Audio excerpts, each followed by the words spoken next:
우리 시간 함께 말씀 읽도록 하겠습니다. 우리 구약성경 창세기입니다. 구약성경 창세기 우리 39장 1절에서 6절까지의 말씀을 제가 읽고 여러분들 읽고 우리 번갈아 가면서 읽도록 하겠습니다. 제가 먼저 읽도록 하겠습니다. 요셉이 이끌려 애굽에 내려가매 바로의 신하 친위대장 애굽 사람 보디발이 그를 그리로 데려간 이스마엘 사람의 손에서 요셉을 산이라.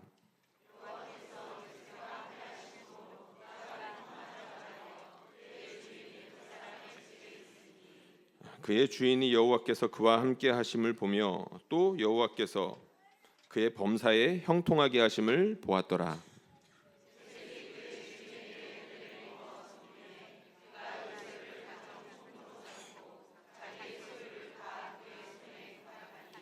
그가 요셉에게 자기의 집과 그의 모든 소유물을 주관하게 한 때부터 여호와께서 요셉을 위하여 그 애굽 사람의 집에 복을 내리심으로 여호와의 복이 그의 집과 밭에 있는 모든 소유에 미친지라. 주인이 그의 소유를 다 요셉의 손에 위탁하고 자기가 먹는 음식 외에는 간섭하지 아니하였더라. 요셉은 용모가 빼어나고 아름다웠더라. 아멘. 형통한 사람이라는 제목으로 말씀 나누도록 하겠습니다. 우리 성도님들 기도해 주시고 많이 관심 가져주시고 또 후원해 주셔서 우리 단기팀 잘 다녀왔습니다. 그리고 저도 잘 다녀왔습니다. 여러 가지 이제 은혜로운 경험도 했고 신기한 경험도 했고 감사한 일도 참 많았습니다. 이제 저의 한정지어서 짧게 말씀을 좀 드리자면, 저는 원래 이 팀이 이제 처음에 만들어지고 계획할 때 제가 가기로 되어 있지는 않았습니다. 중간에 갑자기 이제 가는 것으로 결정이 됐습니다. 제 성정상 갑자기 무엇을 한다는 것에 대한 좀 꺼리낌이나 부담이 있는데 역시나 그랬습니다. 해야 될 일들이 있는데 갑자기 가야 되는구나, 이게 부담이 생기죠. 그리고 이제 며칠 있다가 또 회의를 참여했습니다. 회의를 참여하고 보니까 5일 사이에 설교를 4번이나 해야 된다고 했습니다. 그냥 가는 것도 부담이 되는데 설교를 4번이나 하라고 하니까 마음에 큰 부담이 생겼습니다. 그런데 신기하게도 그곳에 설 때 마음이 너무 편안해지는 겁니다. 설교자들은 알고 있는 놀라운 신비라고 할 수 있는데, 앞에 서 있는 성도들의 얼굴을 보면 이분들이 지금 마음밭이 준비되어 있구나, 하나님의 은혜를 참 사모하고 있구나 라는 것을 직감적으로 알 수가 있거든요. 지금이 좀 그렇습니다. 이거는 제가 없는 말을 해가지고 좀 표정이 안 좋았죠. 거짓말을 제가 못합니다. 여러분, 하나님께서 은혜 주실 겁니다. 오늘 이 시간 기대하시기를 축복합니다. 이렇게 마음이 너무 편안했습니다. 말씀을 전했는데 담대해지는 겁니다. 통역 설교가 그렇게 익숙한 것도 아니고 생전 처음 보는 아이들과 청소년들한테 말씀을 전하는데 그렇게 마음이 뜨거워지고 간절해질 수가 없었습니다. 우리 성도님들이 기도해 주시는 게 많이 느껴졌고 이 사역을 위해서 우리 하나님께서 준비하셨구나라는 것을 확연하게 느낄 수 있는 특별한 일이었던 것 같습니다. 오늘 말씀을 좀 잠깐 보고 우리 계속해서 좀 기도하려고 합니다. 오늘 말씀 제목 형통한 사람이라고 했죠. 그런데 성경에 보면 이 형통하다라는 말을 우리가 좀 갸웃하게 하거나 아니면 좀 깊이 생각하게 하는 일들이 참 많습니다. 왜냐하면 믿음의 조상이라고 하는 아브라함, 이삭, 야곱, 요셉 이런 사람들의 삶을 보면 계획대로 만사 형통, 흔히 우리가 말하는 만사 형통한 삶을 보여주고 있지 않기 때문입니다. 아브라함 어땠나요? 아브라함은 하나님 말씀 듣고 따라갔는데 막상 그 도착한 땅에 보니까 흉년이 들었습니다. 먹고 살아야 될 일에 중대한 문제가 생겼던 것이죠. 아마 부르심에 대해서 근본적으로 회의를 하지 않았을까 싶습니다. 이삭은 어땠습니까? 이삭은 우물을 파는 곳마다 이상하게 방해하는 사람들이 있으면서 우물을 막거나 아니면 파는 우물을 방해하거나 했었죠. 역시 물을 마시지 못하면 죽고 사는 문제가 걸려있기 때문에 이삭에게는 굉장히 당혹스러운 일이었었습니다. 야곱은 또 어땠습니까? 형한테 거짓말 한번 잘못했다가 죽을 뻔했습니다. 농담이 아니라 정말 죽을 뻔했죠. 그래서 삼촌 집으로 잠깐 도망가 있을 생각을 했던 것 같습니다. 그런데 몇 년이나 됐습니까? 무려 20년이나 도망한 생활을 해야만 했었습니다. 믿음의 조상들이라고 말씀드렸죠. 이 사람들은 믿음의 본이 된다는 뜻입니다. 그러니까 이런 사람들의 생활, 신앙으로 사는 삶을 우리가 엿보면 믿음으로 사는 것이 결코 만만치 않구나라는 것을 금방 알 수가 있죠. 그런데 여러분, 요셉은 어떻습니까? 사실 아브라함과 이삭과 야곱 모두 다 고생을 했죠. 그런데 사실은 요셉만큼은 아닌 것 같습니다. 요셉은 형들에게 팔렸죠. 사실은 죽임당할 뻔했다가 그나마 조금 바뀐 형편이 노예로 팔려가는 거였습니다. 그리고 억울하게 감옥 생활까지 해야 했었죠. 젊은 시간, 너무나도 그 황금과 같은 그 젊은 시간 가운데 자기가 자기 개발을 위해서 자기 주도적으로 최선을 다해도 모자른 그 시기 가운데에서 노예가 되고 감옥에 가고 그야말로 정말로 죽을 고생을 했었습니다. 그러니까 이런 사람들의 삶을 보니까 요즘 흔히 우리가 말하는 자기 주도적인 삶, 자기 개발, 이런 것들이 과연 들어설 여지가 있을까라는 생각이 들 정도입니다. 그러니까 이 사람들이 분명히 믿음의 본보기이고 믿음의 샘플 역할하는 그런 조상들이라고 하는데, 이 시대 가운데에는 온통 그런 자기 주도적이고 자기 중심적인 이야기들을 우리가 하고 있지 않겠습니까? 돌아보지 않을 수 없는 그런 삶을 보여준다는 것이죠. 특별히 요셉 어땠습니까? 요셉은 그 누구보다도 자기 중심적인 사람이었었습니다. 그런데 그가 감당할 수 없는 어마어마한 고난 가운데 던져진 것이죠. 그는 아버지의 사랑을 독차지했던 사람이었고, 그리고 형들의 그런 반응 따위에는 사실 별 신경을 쓰지 않는 그런 철부지 청소년이었었습니다. 청소년 혹은 청년이었겠죠. 그러니까 철저하게 자기밖에 모르는 그런 사람이었는데 갑자기 자기가 원치 않게 노예로 팔려간 겁니다. 오늘 1절 말씀 한번 우리가 같이 읽어볼까요? 우리 39장 1절에 이런 말씀이 있습니다. 우리 같이 소리를 내서 읽어보겠습니다. 시작. 요셉이 이끌려 애굽에 내려가매 애굽 사람 보디발이 그를 그리로 데려간 이스마엘 사람의 손에서 요셉을 산이라. 아멘. 말씀 보니까 이끌려갔다라고 했습니다. 여러분, 누군가에게 이끌려갔다는 말은 수동적이 됐다는 거겠죠. 우리 중에 수동적인 삶을 사는 사람, 그런 거 좋아할 사람이 누가 있겠습니까? 철저하게 뭘 하고 싶으면 거기에 맞춰서 준비해야 되고, 그리고 그 준비를 위해서 계획도 해야 되고, 이것저것 필요한 것이 있으면 부모님께 도움도 받아야 되고. 근데 지금 뭐라고 되어 있죠? 이끌려갔다라고 했습니다. 요셉은 자기밖에 모르는 사람이었는데 자기가 감당할 수 없는 수동적인 삶으로 갑자기 전환이 된 것입니다. 그런데 오늘 말씀을 보는데 다소 당황스러운 이야기가 나옵니다.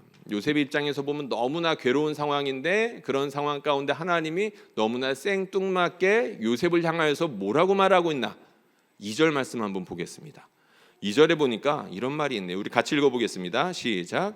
여호와께서 요셉과 함께 하심으로 그가 형통한 자가 되어 그의 주인 애굽 사람의 집에 있으니. 아멘. 형통한 자가 됐다고 했습니다.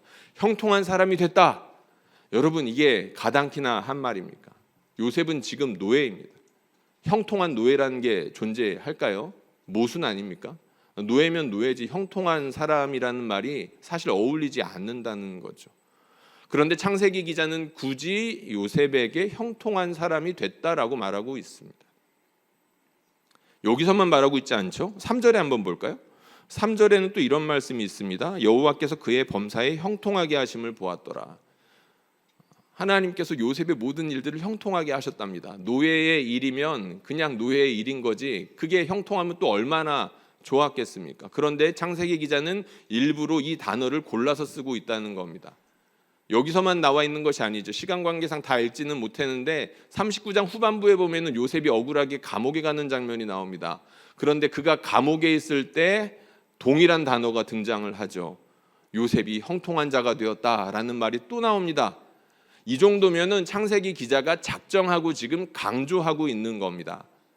많은 사람들이 생각했을 때 요셉의 형편은 절대로 형통한 사람이라고 부를 수 없는 지경에 있는데, 형통하다라고 일부러 이렇게 강조하면서 형통에 대해서 다시 생각하게끔 일부러 그렇게 힘주어서 말하고 있다는 것이죠. 창세기 39장을 듣는 사람이라면 누구나 이상한데 한 번쯤 생각하게끔 하는 것이고, 이 39장 말씀을 가지고 설교를 하고 수많이 들려졌지 않았겠습니까? 그거를 의도로 쓰여졌을 텐데, 그렇게 설교를 듣는 모든 사람들이 이 형통함에 대해서 다시 한 번쯤 생각하라고 일부러 창세기 기자가 지금 이렇게 강조하고 있다는 것입니다. 노예가 된 요셉한테 형통한 사람이 되었다. 그리고 감옥에 간 억울하게 누명을 쓴 요셉에게 형통한 사람이 되었다. 장난하는 겁니까? 감히 이렇게 말할 수 없을 것 같은데 창세기 기자는 분명 그렇게 말하고 있습니다. 저를 좀 돌아봤습니다. 갑자기 우리 성도들 중에 부도가 난 사람이 있을 수 있겠죠. 저는 그런 분한테 당신은 형통한 사람이에요 라고 말하지 못할 것 같습니다. 그리고 우리 중에는 가끔 중한 질병에 걸리는 분들도 있죠. 그런 분들에게 찾아가서 당신은 형통한 사람이에요, 그렇게 말하기 어려울 것 같습니다. 그리고 우리 이제 청년들과 청소년들 많이 있는데 오랜 시간 동안 시험을 준비합니다. 막 10년 이렇게 준비한다고 해도 과언이 아닌데 대학 입시를, 그 대학 입시에 실패했습니다. 그런 청년한테 가서 우리 누구누구는 형통한 사람이야 라고 감히 말해주기 어려울 것 같습니다. 근데 지금 창세기 기자는 노예가 된 요셉에게 형통한 사람이 됐다, 감옥에 간 요셉에게 형통한 사람이 됐다 라고 말을 하고 있다는 겁니다. 그런데 물론 우리가 이 상황을 이해할 수 있을 만한 힌트를 하나 주고 있죠. 노예가 된 것도 맞고 감옥에 간 것도 맞지만 그 앞에 형통한 자가 됐다는 말 앞에 단서가 하나 붙습니다. 어떤 말이 붙나요? 하나님께서 함께 하셨다라는 단서가 붙습니다. 할렐루야. 하나님께서 정말로 원치 않는 삶이지만 요셉이 그 죽을 고통 가운데 있었지만 내버려 두지 아니하시고 함께 하셨다. 그래서 그가 형통한 사람인 거다라고 말하고 있다는 것입니다. 근데 그럼에도 불구하고 우리가 한 번쯤은 더 생각할 수밖에 없습니다. 하나님께서 함께 해주시면 상황이 바뀌어야 되지 않겠습니까? 노예에서 바뀌어야 되는데 더 상황이 안 좋아졌습니다. 감옥에서는 그 시간이 원치 않게 너무나 길어져 버렸었습니다. 젊음의 시간은 그냥 다 날려버리는 거죠. 하나님께서 함께 해주시면서 순간순간 힘나게 해주셨다, 위로해 주셨다, 이 정도 말이면 될 것 같은데 그 정도 수준의 말이 아니지 않습니까? 형통하다라는 말을 일부러 쓰고 있다는 것입니다. 창세기 기자는 왜 형통하다라는 말을 쓰고 있을까요? 하나님께서 함께 해주셨다, 이것 말고 또 중요한 힌트를 우리가 봐야 됩니다. 그게 무엇이냐면, 사실 한글로 보면 잘 보이지 않는데 이 원문을 보면 이 창세기 기자가 무엇을 말하고자 하는지를 우리가 쉽게 알 수가 있습니다. 2절과 3절에 보면 2절에서는 형통한 사람이 되었다라고 나와 있고 3절에 보면 형통하게 했다라고 나와 있는데 약간의 뉘앙스가 좀 다르죠. 근데 사실은 원문으로 보면 이것이 사실 같은 단어인데 사역 형태로 되어 있습니다. 아니 이게 무슨 말이야? 이 사역 형태라는 말에 대해서 지금 가장 잘 알아들을 수 있는 사람들은 20시생들이겠죠. 우리 중학생들, 고등학생들일 겁니다. 영어 문법 공부하고 있을 거니까 물어보고 싶네요. 눈에 보이는 사람들이 몇 명 있어가지고 이렇게 세우고, 야 사역 형태가 뭐야? 메이크와 렉과 해브가 무슨 뜻이야? 이걸 물어보고 싶은데 그럴 수는 없겠고, 다음 주부터 안 나오면 안 되니까. 이 사역 형태라는 말이 무슨 뜻이냐면 누군가를 그렇게 시켰다는 겁니다. 그러니까 형통이라는 말을 사역형으로 쓰고 있는데 일부러 이 단어를 쓰고 있다는 거예요. 그러니까 형통하게 했다라는 말이 사실 직역하자면은 형통하게 했다, 요셉은 형통하게 하는 사람이 되었습니다가 맞는데 일부러 번역을 이렇게 하고 있다는 겁니다. 근데 3절에 보면 사역 형태, 그러니까 하나님께서 요셉의 모든 일들을 형통하게 했다라고 지금 그렇게 직역해서 해석을 하고 있지 않겠습니까? 그래서 어떤 주석가들은 2절에 나와 있는 형통한 사람이 됐다라는 것에 대해서 형통케 하는 사람이 되었다라고 그냥 직역하는 것이 나을 수도 있다, 이렇게 제안을 하곤 합니다. 그런데 이 제안이 사실은 자연스럽죠. 왜냐하면 맥락이 그렇기 때문입니다. 요셉은 분명 고통 가운데 있었지만 그 고통 가운데에서 보디발과 보디발의 집을 잘 되게 해주는 역할을 하고 있었습니다. 그렇죠? 그리고 난 다음에 감옥에 갔을 때, 감옥에 가서도 물론 괴로운 삶이 이어졌지만 그 감옥에서 감옥을 지키는 간수와 그리고 동료 죄수들을 유익하게 하는데 쓰임받고 있었습니다. 그렇죠? 그러니까 이런 맥락들을 생각해 보면 요셉은 형통한 사람인 것 같은데, 정확히 말하면 자기의 삶은 너무나도 괴로운 상황 가운데 있지만 그 괴로운 상황 가운데에서 자기 주변에 있는 사람들을 잘 되게 해주는 그런 역할로 쓰임받고 있었다는 겁니다. 창세기 기자가 그래서 지금 요셉을 두고 뭐라고 말하고 있나요? 형통한 사람. 형통, 우리 하나님께서 말씀하시는 형통은 다른 게 아니라 하나님을 경외하는 사람이고 내 옆에 있는 사람을 내 상황, 내 처지에 상관없이 잘 되게 해주는 그런 사람이 형통한 사람인 거야 라고 굳이 찍어서 이렇게 말하고 있다는 겁니다.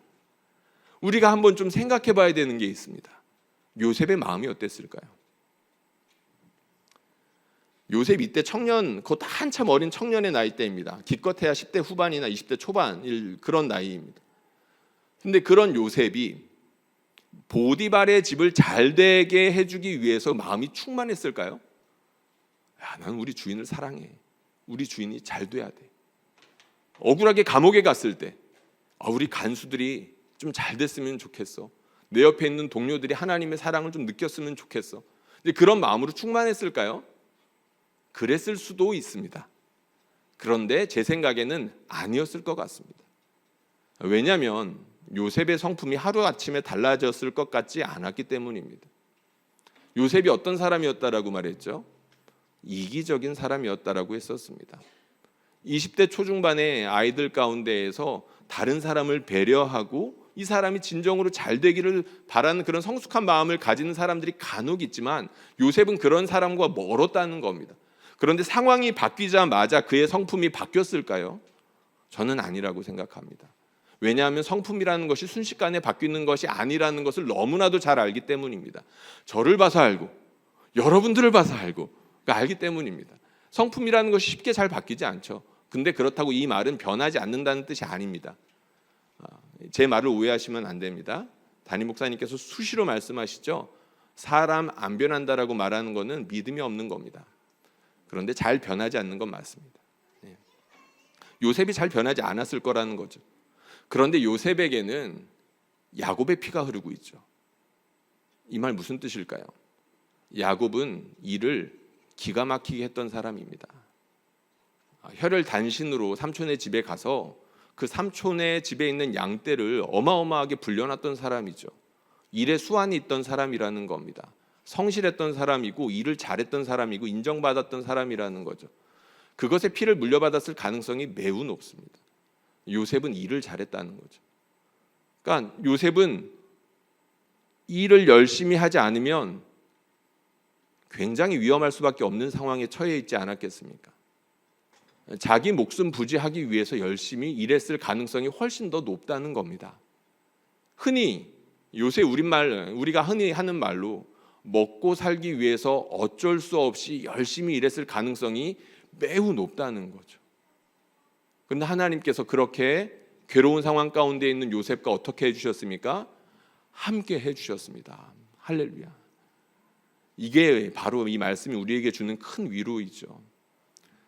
요셉이 원치 않는 삶이고 그리고 하나님께서 함께 해주신다라고 해가지고 상황이 급변한 것도 아닙니다. 그럼에도 불구하고 분명한 것은 하나님께서 그 가운데 함께 하셨다는 것이고 그를 통하여서 다른 사람들을 먹이는 일들에 쉬지 않고 일하셨다는 것이 중요하다는 겁니다. 그래서 창세기 기자가 형통한 사람이란 딴 게 아니야. 야곱같이 어쩔 수 없이 죽어라, 도망가가지고 그 피난 생활을 할 수밖에 없는 상황 가운데에서 월급을 10번이나 이렇게 사기를 당하면서까지 일하는 그런 상황이 있었지만, 야곱을 통해서 라반의 집이 잘 되고 자기도 생각치 않았게 계획치 못했던 그 많은 자녀들을 낳을 수 있었던 거, 하나님께서 함께 해주시면서 다른 사람을 잘 되게 하고 야곱을 통해서 많은 자손들이 나타나게 되고, 이게 형통한 거야. 요셉은 또 어떻습니까? 역시 자기가 원하지 않는 곳에 떨어졌지만, 던져졌지만, 그야말로 던져진 삶을 오랜 시간 살아야 했지만, 그런 시간을 통해서 요셉이 다른 사람, 그것도 이스라엘 사람이 아니라 자기 사람들이 아니라 자기와 전혀 상관없는 이방인들을 잘 되게 하는 일들에 쓰임받게 되지 않았습니까? 1년, 2년 그렇게 쓰임받고 자기가 원치 않은 상황들이 3년, 4년 더 이어졌지만, 그러한 삶이 이어질수록 야곱이나 요셉이 낙심했을 수도 있습니다. 그러나 중요한 것이 있죠. 그들은 포기하지 않았습니다. 그들의 삶을 쉽게 놓아버리지 않았다는 것이죠. 내 인생은 왜 이렇게 자꾸 꼬이는 거야? 내 인생 가운데 왜 하나님이 보이지 않는 거야? 라고 이렇게 비관하지 않았고, 자기에게 주어진 삶들은 묵묵하게 받아들이는 순종의 긴 시간들이 있었다는 것입니다. 그러면서 어떻게 됐을까요? 성장했죠. 사람은 그렇게 어른이 되어갑니다. 사람은 그렇게 하나님을 닮아갑니다. 야곱이 그렇게 고생하면서 하나님이 어떻게 자신과 함께 해주시는지를 알았죠. 그러면서 라반의 집에서 라반과 헤어지면서 어떤 말을 합니까? 하나님께서 내 수고를 갚아주셨다. 하나님께서 내 수고를 갚아주셨다고 합니다. 요셉은 또 어떤 말을 합니까? 정말로 나중에 한참이나 지나서 형제들을 만났을 때 자기가 혹시라도 형들을 해할까 봐 두려워하는 형들에게 무엇이라고 말합니까? 너무 걱정하지 마십시오. 하나님께서 많은 사람들을 구원하시기 위해서 일부러 나를 이렇게 보내신 겁니다. 라는 고백을 하지 않았겠습니까? 이런 고백이 쉽게 나왔겠습니까? 자기가 계획하지 않았던 삶 가운데에서 자기에게 주어진 삶을 성실하게 살아내는 삶이 길어지면 길어질수록 하나님께서 그 가운데서 일하시며 실제로 다른 사람들을 먹이시고, 정말로 중요한 것은 하나님께서 사랑하시는 그 백성의 인격을 다듬으시며 하나님 닮아가게 하는 그 힘겨운 과정들을 성공해 내셨다는 것에 있습니다. 하나님께서 요셉으로 하여금 그렇게 하셨다는 것이죠. 이것이 참으로 놀랍습니다. 요셉의 형편을 고려하자면 사실 요셉의 코가 석자인데 누가 누구를 잘되게 한다 이렇게 말할 수가 있겠습니까? 그런데 하나님은 그 요셉을 통해서 보디발이 잘되게 하셨고, 요셉을 통해서 감옥이 잘되게 하셨고, 요셉을 통해서 수많은 애굽의 사람들과 이 세상의 모든 사람들이 큰 흉년에 빠졌을 때 먹이시는 어마어마한 일들을 행하셨습니다. 우리가 이번 단기 선교를 통해서 제가 참 귀한 간증들을 여러 들었는데, 그 중에서 여러분들에게 꼭 소개해주고 싶은 간증이 하나 있었고, 그리고 오늘 설교와도 맥락이 닿는 것 같아서 말씀을 드리려고 합니다. 고아원을 섬기는 어떤 아못 목사님이라는 분의 간증입니다. 사진 한 장 띄워주시겠습니까? 예, 이렇게 보면 잘 안 보이죠? 저 가운데 이렇게 쌍따봉 날리고 있는 분, 예, 저분이 이제 고아원을 담당하고 있는 아못 목사님이라는 분인데, 이분의 이야기입니다. 이분은 굉장히 어려서 부모님이 일찍 다 돌아가셨다고 합니다. 그래서 어려서부터 고아원 생활을 하셨는데, 고아원 생활을 하던 중에 해외에서 선교팀이 와서 예배를 드려준 겁니다. 그 예배를 드리는 중에 자기가 어렸을 때 예수를 영접했다는 거예요. 특별한 일이죠. 고아원을 가는 것은 참으로 괴로운 일이지만 그곳 가운데에서 선교팀을 통해서 예수를 믿게 됐다. 근데 그러면서 간절하게 기도를 했다고 합니다. 어떤 기도였냐면, 내가 나중에 크게 되면 나처럼 불쌍한 우리 고아들을 모아다가 고아원을 운영할 수 있게 해주세요. 그래서 이 아이들에게 복음을 전하고 복음으로 잘 키울 수 있도록 하나님 저에게 힘을 주세요 라고 이렇게 기도를 했다는 거예요.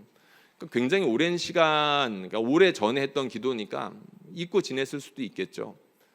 우리가 선교팀이 가가지고 같이 예배하고 그 다음날 선교사님을 통해서 이분의 이야기를 들은 겁니다.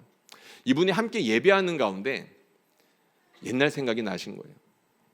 옛날 생각이 나시면서 자기가 어렸을 때 그렇게 하나님께 기도했었는데 이번에 참 오랜만에 선교팀이 와서 같이 예배하는 가운데 그때 생각이 났습니다.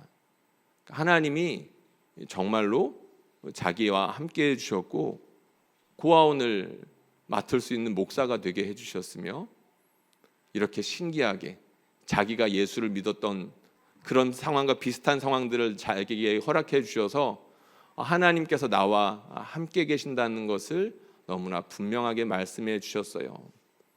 할렐루야. 이 이야기를 들으면서 마음이 너무 감동스러웠습니다. 말씀을 준비하면서 당연히 성도들 생각이 났죠. 우리 중에도 똑같은 일은 아니겠지만 비슷한 맥락 가운데에서 어려운 처지에 있지만 삶을 그래도 믿음 안에서 긍정적으로 받아들이면서 자신에게 주어진 삶을 최선을 다해서 사는 성도들이 정말 많이 있습니다. 그중에 한 청년이 생각이 났습니다. 제가 이제 그 부서에 있지 않기 때문에 굳이 말은 드리지 않겠지만 굉장히 밝은 청년입니다. 앞에 나와서 가끔 이제 춤을 추면 어떻게 저렇게 밝게 춤을 출 수 있을까? 지금 한번 흉내를 내보려고 한 건데 이게 되질 않습니다. 이 친구처럼 가벼워야 되는데 그게 되질 않습니다. 이 친구에게는 중증의 장애를 앓고 있는 동생이 있습니다. 이제 누군지 아시겠죠? 아시는 분들은. 근데 이 친구가 너무 밝아요. 너무 밝고 그리고 동생을 그렇게 예뻐라 잘 해줍니다.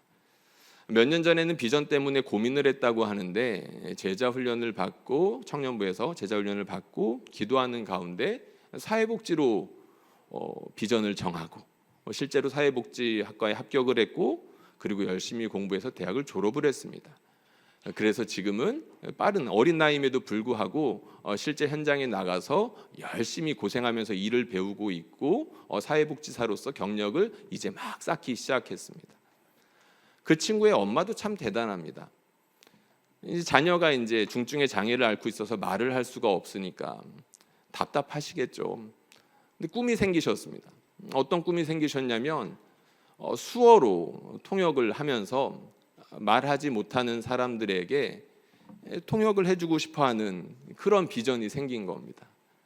여러분 수어 통역사라고 이제 들어보셨을 텐데 굉장히 어려운 시험이고 몇 명 뽑지도 않는 그런 특별한 시험입니다. 그래서 지금 열심히 준비하고 계시고 아마 올해도 보시고 아마 내년도 보시겠죠. 그래서 결국엔 아마 합격하실 겁니다. 근데 이 자매 그리고 이 어머니를 보면서 야, 하나님께서 우리 가운데 함께 계시는구나. 삶을 충분히 비관할 수 있는 상황이지만 하나님께서 함께 해주신다는 것이 어떤 것인지를 저렇게 보여줄 수 있는 거구나라는 것을 그분을 보면서도 자주 생각하고 있습니다. 우리 사랑하는 성도님들, 형통한다는 것이 무엇일까요? 우리는 말씀을 들어서 알고 그리고 지식적으로 그것이 어떤 것인지 이미 정립이 되어 있을 가능성이 매우 높습니다. 그런데 세상이 주는 가치관 그리고 내 안에서 스물스물 올라오는 끊임없는 욕심들 때문에 이 형통이라는 개념에 대해서 끊임없이 흔들리게 되어 있습니다. 내 계획대로 되어야 되고 풍성하게 누려야 되고 이것에서 조금이라도 멀어지면 답답해지고 불안해지는 것을 어쩔 수 없다는 것이죠. 그래서 우리가 말씀을 듣는 겁니다. 그래서 우리가 기도를 하는 것이죠. 여러분 우리가 이 자리에 왜 나왔습니까? 우리가 참으로 주님 보시기에 형통한 사람으로 살고 싶은데 주님 좀 도와주세요. 그 기도하려고 우리가 이 자리에 나온 것 아니겠습니까? 사랑하는 성도님들, 이 기도 하나님께서 들어주실까요? 안 들어주실까요? 반드시 들어주실 것입니다. 우리 하나님께서 반드시 들어주실 것입니다. 우리가 주 안에서 형통한 사람으로 살고 싶습니다. 내게 주어진 상황이 내가 원했던 상황도 아니고 내가 쉽게 감당할 수 있는 상황도 아니지만 주님이 함께 해주신다면 기꺼이 내게 붙여주신 사람들을 잘 되게 해주고 싶은 그런 삶을 살고 싶습니다. 내 옆에 있는 사람이 원수 같고 나를 찌르기도 하고 정말 보고 싶지도 않은 사람이 내 옆에 있지만 하나님께서 나와 함께 해주신다면 요셉이 보디발을 잘 되게 해줬던 것처럼 야곱이 삼촌의 집을 잘 되게 해줬던 것처럼, 그리고 그러한 것이 형통한 삶이라면 제가 기꺼이 그러한 삶에 바쳐지고 싶습니다라고 아멘하고 우리가 할 수 있어야 되지 않겠습니까? 오늘 우리가 이 시간 그렇게 담대하게 기도할 수 있으면 좋겠습니다. 하나님께서 그렇게 기도하는 우리 모두에게 성령 부어주시기를 주님의 이름으로 축원합니다.